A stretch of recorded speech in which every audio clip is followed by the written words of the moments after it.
और जी ज़िया, तो हमें ये बताइए क्या सूरत-ए-हाल है इस वक़्त इलेक्शन की?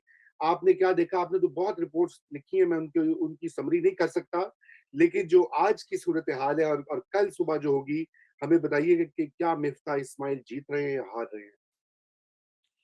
जी, थैंक यू रज़ा। मेरे ख़्याल में बड़ा इंटरेस्टिंग इलेक्शन है, स्पेशली जो पंजाब के अंदर बाय पोल्स हुए, नौशेरा में बाय पोल्स हुआ और उसके बाद ये कराची का बाय पोल्स हो रहा है। और ये सीट बड़ी इंपॉर्टेंट इसलिए भी है कि यहाँ पर पीटीआई के बड़े अहम वज़ीर फैसल वाडा ने सीट खाली की थी और इस सीट पर पिछली बार भी 2018 के अंदर भी शहबाज शरीफ नून लीग के उम्मीदवार थे, चंद 100 वोटों के मार्जिन से हारे थे। और एक और बात भी बड़ी अहम ये है कि इसी हलके में हाल ही में कालादम करार दी गई तंजीम तहरीक-ए-लब्बैक पाकिस्तान भी हिस्सा ले रही है, जो पिछले इंतखाबात में तीसरे नंबर पे आई थी 23,000 वोट लेके। तो बड़ा इंटरेस्टिंग इलेक्शन है। आज बड़ी एलिगेशंस लगी है मुख्तलिफ पार्टियों के जानिब से। शायद खकान अब्बासी ने बड़ी प्रेस कॉन्फ्रेंस की है कराची में और पाकिस्तान पीपल्स पार्टी पर इल्ज़ाम आयद किया कि वो इलेक्शन रिग करने जा रहे हैं, अपनी मर्जी के पोलिंग एजेंट वहाँ भेजे जा रहे हैं। इसी तरह फिर अली ज़ैदी ने भी एक प्रेस कॉन्फ्रेंस की और पीपल्स पार्टी ने भी फिर उसकी जवाबी प्रेस कॉन्फ्रेंस की। तो ये बड़ा इंटरेस्टिंग इलेक्शन होगा। इसमें हतमी तौर पर इसलिए हम कुछ कह नहीं सकते कि ये हल्का कराची के दीगर हलकों से बड़ा डिफरेंट है। ये एथनिकली बड़ा डाइवर्स हल्का है। जैसे कराची में जो 2-3 इलेक्शन पहले हुए तो वो बड़े डिफरेंट थे। असम्बलीज़ में बाय इलेक्शन हुआ था 1-2 महीने पहले। तो बेसिकली वो सिंधी बलोच पॉपुलर एरिया था, तो हमें पता था कि पीपल्स पार्टी वहाँ से जीत लेगी, क्योंकि वो ट्रेडिशनली वहाँ से वोट लेती है इन्हीं कम्युनिटीज़ से। मगर ये हल्का थोड़ा-सा मिक्स है। यहाँ पर उर्दू स्पीकिंग कम्युनिटी के साथ-साथ पश्तून, पंजाबी और हज़ारेवाल वोटर बहुत ज़्यादा है और निस्बतन सिंधी बलोच वोटर बहुत कम है। इसी वजह से पीपल्स पार्टी पिछली इलेक्शन में सिर्फ 7,000 वोट लेकर छठे नंबर पे आई थी। नून लीग और पीटीआई का मुकाबला था और टीएलपी से थर्ड पे आई थी। जी। जी, थैंक यू ज़िया, आपने ये दिया। नादिया, मैं चाहूँगा आप इसमें ऐड करें, आप क्या देख रही हैं? आप भी यकीनन कराची में मौजूद हैं इस वक़्त और क्या आप स आपकी इन्फॉर्मेशन है और एनालिसिस क्या है? जैसे ज़िया ने कहा, बिल्कुल सही कहा कि इस पूरे हल्के को ना मिनी पाकिस्तान कह सकते हैं, बिकॉज़ एथनिक डाइवर्सिटी इतनी है। अच्छा, अगर आप कंबाइन करें इस हल्के को, तो जो हज़ारेवाल हैं, जो पश्तून हैं, जो पंजाबी हैं, उनका ज़्यादा झुकाव आपको नज़र आएगा कि वो या तो पीएमएलएन की तरफ जाएँगे और फिर उनका इस पूरी कम्युनिटी का एक मुकाबला होगा। यहाँ पे उर्दू स्पीकिंग कम्युनिटी बहुत बड़ी तादाद में है। अच्छा, बिल्कुल, वैसे मुत्तहदा कौमी मूव अब ये उर्दू वोट जो है वो डिवाइड होगा और ये बड़ा इंटरेस्टिंग बिल्कुल। फैक्टर होगा, क्योंकि मुत्तहदा कौमी मूवमेंट ने भी पीटीआई के साथ किसी अलायंस के अंदर नहीं गए हैं, वो सेपरेटली कंटेस्ट कर रहे हैं। इसी तरह पीएसपी ने अपना पूरा चेयरमैन ही, यानी उन्होंने तो पूरे मतलब समझे कि एक पार्टी अपनी दांव पे लग गई है कि चेयरमैन खुद जो है वो फील्ड हो गए हैं एज कैंडिडेट। अच्छा, अगर आप एमक्यूएम को देखें तो ठीक है, उन्होंने कैंपेनिंग जरूर की, लेकिन उस हिसाब से कैंपेन नहीं किया जितना पीएसपी ने किया। जितना पैसा मुस्तफा कमाल साहब खर्च कर रहे हैं, और इस पैसे के हवाले से भी सबको इल्म है, ये कहना गलत नहीं होगा, लेकिन हमारी खबरें ये हैं कि ये पैसा उस जमाने का अब रिटर्न है, जो कि उनके नाजिम होने के जमाने के बाद यहाँ एक बहुत बड़ा टावर बना, अब्दुल्ला शाह गाजी के मजार के बराबर। तो अब ये वो रिटर्न का वक्त है, तो इसलिए वो पैसा जो है वो बड़ा पंप किया जा रहा है। लेकिन देखें, अगर ये उर्दू वोट डिवाइड होता है तो इसका फायदा मिफ्ता इस्माइल साहब की जमात यानी नून लीग को जाएगा। लेकिन टीएलपी का जो फैक्टर बताया है, जैसे कलअदम करार दिया है, बिल्कुल सही कहा ज़िया ने कि तीसरे नंबर पर आई। और ये कराची में इनकी 3 सूबाई जो है वो सिंध के अंदर सीट्स भी हैं, नशिस्तें भी हैं, और कई हल्के ऐसे थे जहां ये तीसरे चौथे नंबर पर इन्होंने स्कोर किया था 2018 के इलेक्शन में। बिल्कुल। अगर ये एक डिवाइड भी बहुत बड़ा हो सकता है। लेकिन इंटरेस्टिंग चीज ये होगी कि अगर पीएसपी हार जाती है, बिलफर्ज मुस्तफा कमाल साहब नहीं जीते, तो पूरी पार्टी के अंदर बड़े सवाल उठेंगे, क्योंकि फिर उसके बाद बल्दियाती इंतखाब आने हैं। उसमें क्या एग्ज़ैक्टली। होगा, ये बहुत इंटरेस्टिंग होगा। यही मुत्तहदा कौमी मूवमेंट के लिए जो कि अब चाहती है कि अपने आप को वो होल्ड कर सके, क्योंकि देखिए 20 कौमी असेंबली की नशिस्तों में से 14 पीटीआई को गई थी 2018 में। एक सियासी जमात से पूरा जो स्ट्रक्चर है वो दूसरी सियासी जमात को जैसे भी, चाहे आप इल्जाम लगा के कहें या किस तरह भी गया, वो चला गया। तो ये उनके लिए भी बड़ा इंटरेस्टिंग है, और वो कंप्लेन मुस्तकिल क्या कर रहे हैं, वो मुस्तकिल मुत्तहदा कौमी मूवमेंट कंप्लेन जो है वो कर रहे हैं कि देखें गुंडे जो हैं वो आ गए हैं और गुंडों को फील कर दिया गया है और हमारे वोट बैंक को तोड़ा जा रहा है।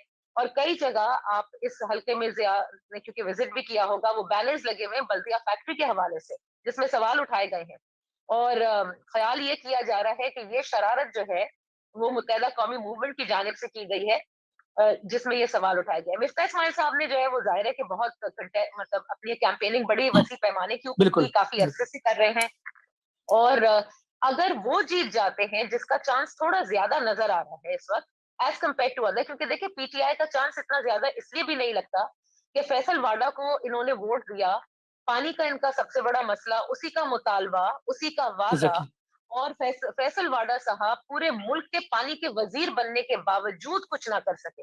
तो पीटीआई का तो बड़ा स्लिम चांस मुझे लगता है, और अगर वो हार जाते हैं तो ये उनके लिए भी बड़ा सवालिया निशान होगा, क्योंकि फिर नून लीग को ये कहने को बड़े आसान से आराम से, मतलब उनके लिए ये आसान होगा कहना कि देखें पीटीआई ने तो कोई काम नहीं किया।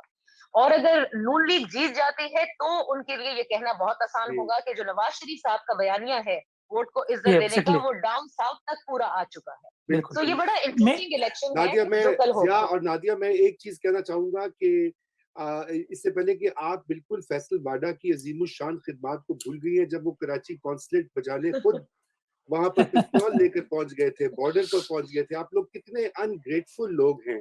मैं तो ये कहना चाहता हूं कि आप सलाम मैं पेश करें उनकी जुर्रत और बहादुरी को। अच्छा मुजम्मिल भाई, आपको मैं बिल्कुल आपकी तरफ आऊंगा। मैं एक क्वेश्चन जो एड्रेस करना चाहता हूँ जिया से, वो कोई 8-10 हमारे व्यूअर्स कह रहे हैं, नीनो काजी साहिबा ने में ज्वाइन किया है, वो कह रही है कि टीएलपी तो एक बैंड जमात है, आपने जिक्र किया, तो बैंड जमात इंतखाबात में कैसे हिस्सा ले रही है, जरा इसको तो क्लियर कर दो जिया। फिर मैं मुजम्मिल भाई और सुरवर्दी साहब बिल्कुल और सोलंकी साहब की तरफ चलूंगा।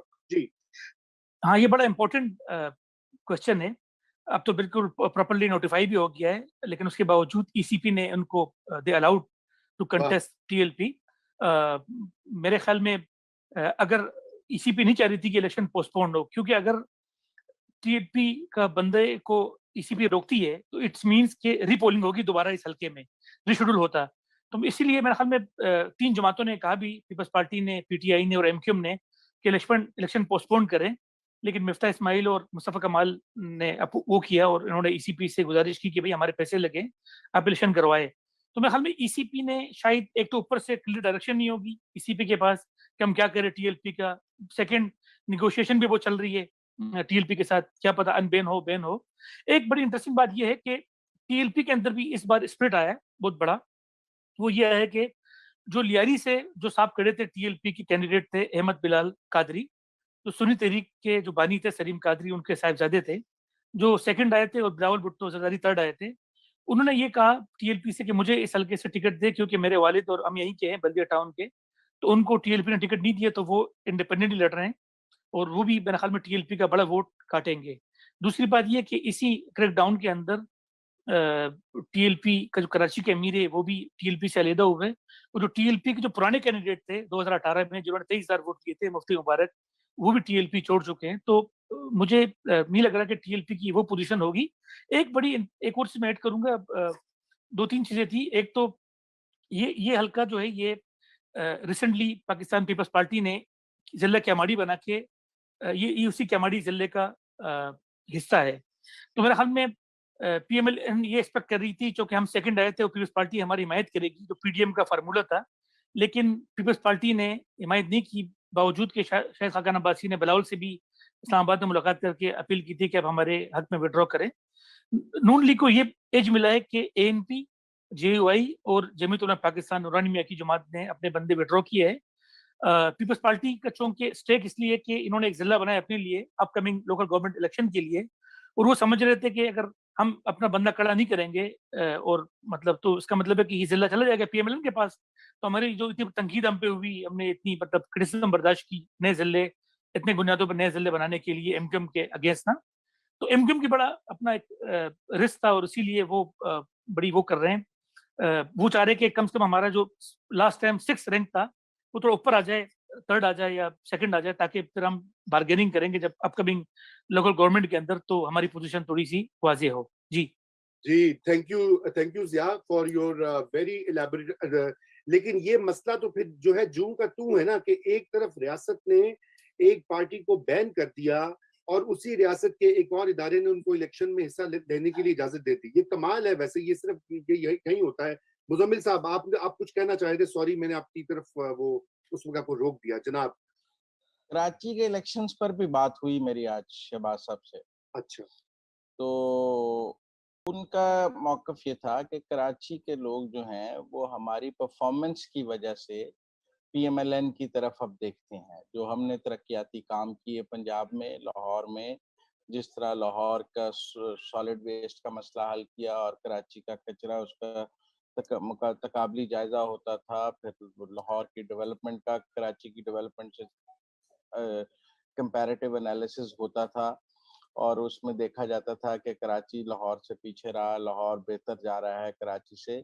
तो उनकी राय थी कि ये वोट को इज़्ज़त दो से ज़्यादा जो परफ़ॉर्मेंस है पीएमएलएन की इन पंजाब, वो भी का एक फैक्टर है कराची में पीएमएलएन के वोट बैंक को बढ़ाने के लिए, जिसे हम अक्सर माइनस कर जाते हैं और देखते नहीं हैं। इस वक़्त जो ये हल्का है, इसमें भी लोग जो है वो यही देखते हैं कि वो जो पोल्स आए हैं या जो आया है, उसमें पीएमएलएन की जो डेवलपमेंट वर्क है, उसको लोगों ने बहुत पसंद किया है और उसकी वजह से जो पीएमएलएन को एज हासिल है और जो वो खुद भी लड़ रहे थे, तब भी यही था कि जी लाहौर की तरह कराची को बेहतर करेंगे और कराची के जो मसाइल हैं, उनको लाहौर की तरह हल करेंगे। तो उनकी ये राय थी कि हाँ, ठीक है वोट को इज़्ज़त दो। नाज़िया ने भी कहा अभी कि वो कराची तक पहुँच जाएगा। लेकिन उनकी राय है कि जो हमारा डेवलपमेंट और जो वर्क है, जो परफ़ॉर्मेंस है, वो पहुँच रही है और उसकी तरफ लोग मुतवज्जो हो रहे हैं। जी, लेकिन मुज़म्मिल साहब, मैं थोड़ी-सी आपकी, चूँकि आपने पहले भी गुफ्तगू की, तो मैं यही चाहूँगा कि आपको याद दहानी करा दूँ कि देखिए, सड़कों को इज़्ज़त नहीं दिया करती जनता। जनता जो है वो खड़ी होती है जहाँ पर लोगों को अपने हकूक, अपने एक बेहतर मुस्तकबिल की नवीद और उनके वोट की जो इज़्ज़त है उसका कोई शाखसाना दिखाई दे। तो ये बात, इसमें कोई शक नहीं कि शहबाज साहब की परफ़ॉर्मेंस बिल्कुल बहुत अच्छी रही है। हम सब उनको उसके मोतरफ़ हैं। मैं हम सब क्या, दुनिया पाकिस्तान में हर कोई, उनके मुखालिफिन भी मानते हैं कि पंजाब को उन्होंने बहुत अच्छा चलाया। लेकिन वो सिर्फ़ काफ़ी नहीं होता। अगर आपको याद हो मैंने तो उनकी बात पहुँचाई है आप तक, आप अपनी राय देते नहीं, मैं तो आपको मैंने कहा मैं मेरे से इसमें तो जो बात हुई, मैंने कहा आपको चूँकि आप 249 डिस्कस कर रहे थे, मेरा उनसे 249 पर बात हुई, मैंने आपको बता दी। नहीं, मैं ठीक है। आखिरी बात मैं ये कहना चाहता हूँ, इससे पहले कि ज़िया कुछ कह रहे हैं, कि वो बात ये है कि वो बिल्कुल उन्होंने सड़कें और सफाई-सुथराई, लाहौर का कूड़ा, क्रिकेट, सब कुछ अच्छा किया। मगर बात ये है कि जब इलेक्शन का जो जो टाइम आता है, जब पब्लिक में जो अपील होती है, वहाँ पे चलती तो नवाज़ शरीफ और उसकी बेटी की है। अब ये तो शहबाज साहब को भी पता है और पार्टी को भी पता है, ऑपोज़िशन को भी पता है, एस्टेब्लिशमेंट को भी पता है। मसला ये कि इसका किया जाए, ये हम अगले सेगमेंट में बात करते हैं, लेकिन ज़िया, आप कुछ कह रहे थे? जी। हाँ, बस मैं सिर्फ़ ये कह रहा था कि एक तो ये भी है कि जो पाकिस्तान पीपल्स पार्टी और पीएमएलएन की जो अंडरस्टैंडिंग थी पिछले गवर्नमेंट में, तो उसके अंदर ये था कि पीएमएलएन ने बिल्कुल काम नहीं किया सिंध, स्पेशली उसके कैपिटल कराची में, और उसी तरह पीपल्स पार्टी ने भी उस तरह पंजाब में काम नहीं किया। मेरे ख्याल में मरीम नवाज़ की पॉलिसी ये भी है कि we should organise our party in Sindh. अच्छा, दूसरी बात ये कि इन्होंने प्रॉपर्ली जो केपी की लीडरशिप है, स्पेशली अमीर मुकाम और जो डिप्टी स्पीकर थे अब्बासी साहब, वो तो ये प्रॉपर्ली अभी भी अमीर मुकाम कराची में, इन्होंने पहले भी रमजान से पहले भी आए थे, तो ये प्रॉपर्ली कैंपेन कर रहे हैं। एरिया की एथनिक कम्युनिटीज को देख के इन्होंने उसके लिए प्रॉपर एक वो बनाया था। पीटीआई ने भी बुलाना चाहा मुराद सईद को और शहरियार अफरीदी को, लेकिन ईसीपी ने उस पर एक्शन लिया कि भाई their minister they can not come. मेरी एक एक बात ये थी कि पाकिस्तान पीपल्स पार्टी के लिए एक बड़ा चांस ये था कि जो उस पे ऐसे हलकों में जब आप वोट लेते हैं, तो जो उन पे लेबल है स्पेशली सिंध की पॉलिटिक्स में, कि ये they are limited only to the areas where the Sindhi community live. So ये इनकी एक्सपेंशन का एक जरिया था कि अगर आप अच्छा वोट लेंगे तो you can tell the world that we have also support base in other ethnic communities. तो मेरे ख्याल में चूंकि लोकल गवर्नमेंट जब भी होने वाले हैं, और पीपल्स पार्टी के लिए भी एक चैलेंज है कि ये जो जैसे रिजल्ट आएगा, क्योंकि बहुत बहुत बड़ी इन्होंने काम भी बड़ा कराया इस वक्त, रोड बना के दे रहे हैं इसी इलेक्शन के दौरान, गटर बना के दे रहे हैं, काफी मसले हल करा के दे रहे हैं ताकि वोट उनका पड़ जाए।